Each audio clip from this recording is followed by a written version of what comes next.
Hi, I'm John Boczar, Head Distiller at Grand Teton Distillery. Grand Teton Distillery started in 2011, and as all good business ideas started, it started with drinks on the patio. My stepfather, Bill Beckett, was sitting around with my mother, Leah, enjoying the incredible views of the Grand Tetons, and with drink in hand, looks at it, looks at her and says, "What are we gonna do with that property we have down there? Don't they grow potatoes in this valley or something?" To make a potato vodka, we obviously need potatoes first. I use flake potatoes for two reasons. One is actually that potatoes raw are 75 to 80% water. That water takes up space. Those flakes are made for us in the greater Idaho Falls region. The second reason we actually use flake potatoes is because Teton Valley is actually a seed potato valley. They're actually the small little potatoes that are planted to make all of the consumption spuds, the next generation. So we've got nice dehydrated potato flakes that are sealed in a bag, and then I don't have to worry about harming any of my local farmers because raw potatoes are shipped dirty.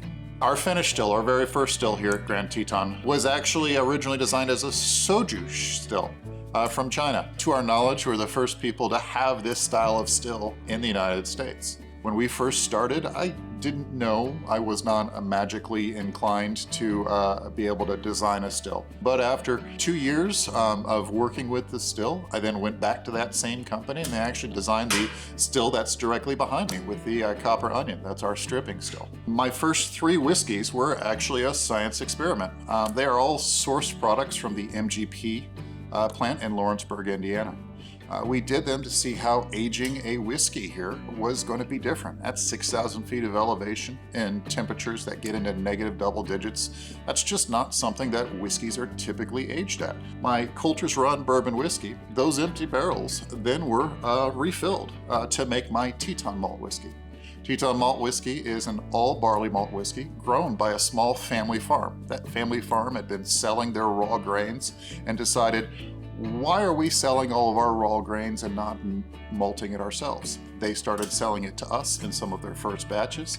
We made Teton malt whiskey, aged it for 4 years. A lot of people have said that I kill the mysticism of craft distilling.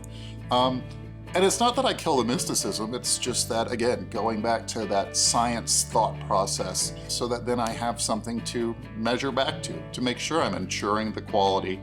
I just am very passionate about the science, but I'm also passionate about the craft elements and the things that are reliant on my skills as far as testing.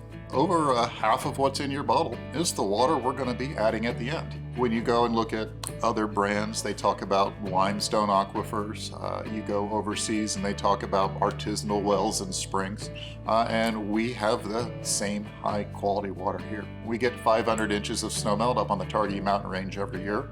That melts right down the mountain and enters our aquifer. We run it through 2 paper filters to make sure that it's clean and clear, but otherwise it is still heavy, mineral rich. So we've got that fresh snowmelt in every single bottle. So a lot of people ask me, where is my drive in distilling? And it probably comes from my years in the service industry, whether I was delivering a drink or I was delivering food to a table, being able to see the reaction. And that's that same pride I get by producing a product. I've just moved to that next level. I'm not going to produce a product that I'm not going to enjoy myself. I love my products and I love the taste of my products. And I'm so glad so many people agree with me when they taste it.